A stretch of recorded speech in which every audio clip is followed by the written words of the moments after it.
Physical Identification Division.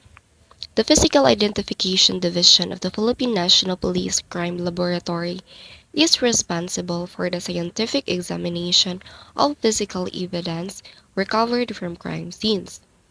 This includes the analysis of blood, semen, saliva, hair, fibers, and other materials that can be used to establish a connection between a suspect and a crime.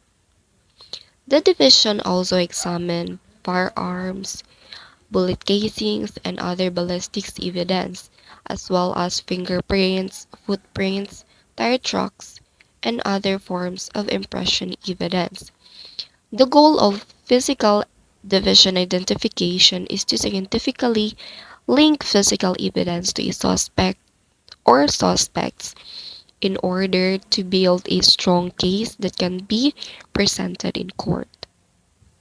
The division is composed of experts in various fields, including forensic chemistry, biology, firearms and tool marks, latent prints, and question documentations. These specialists use sophisticated equipment and techniques to analyze physical evidence and generate scientific reports that can be used in courts.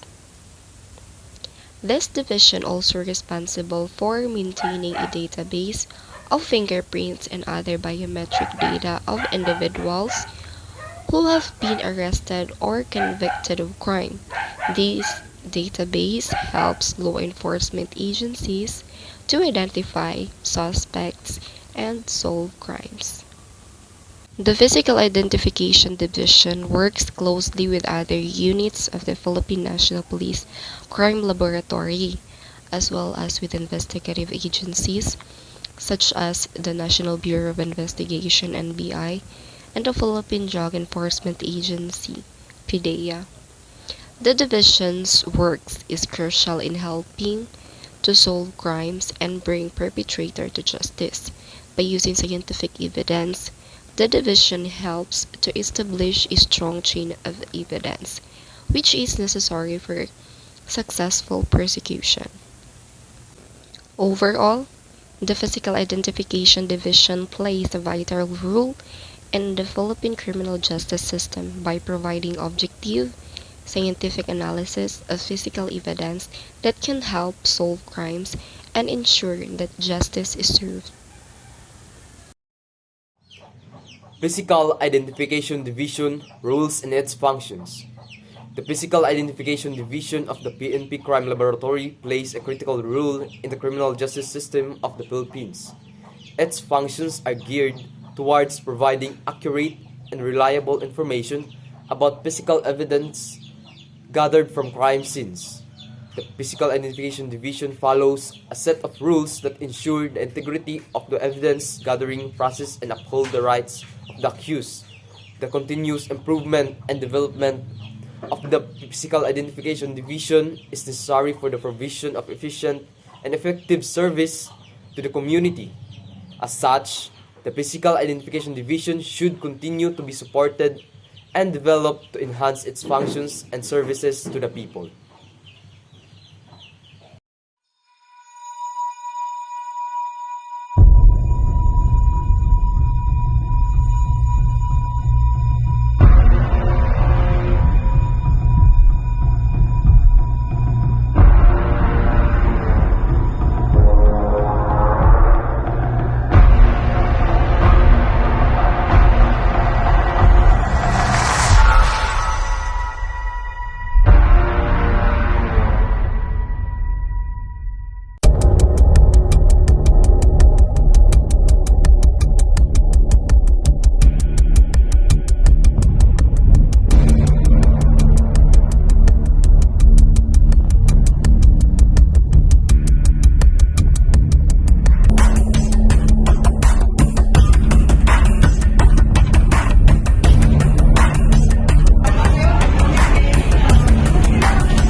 the NBI has released the result of DNA test they conducted on the bones of Jovelyn Gallieno. Based on the result of the analysis, 99.9% matched the sample obtained from the victim from the profile obtained from her mother and father. So according to the NBA spokesperson, Giselle Garcia Domlao, they performed a blood extraction and vocal swabs on Jovelyn's parent. So meanwhile, in the relation to the issue on why the remains or the bones of the victim were found when they had only been missing for a few weeks ago, the medical legal officer, Dr. Annalyn Dadis, explained that there are maybe many insects or animals in the place where the victim's body was thrown. So it may be also because of the chemical components of the soil that it decomposed quickly. So physical identification division is a big help in the field of investigation.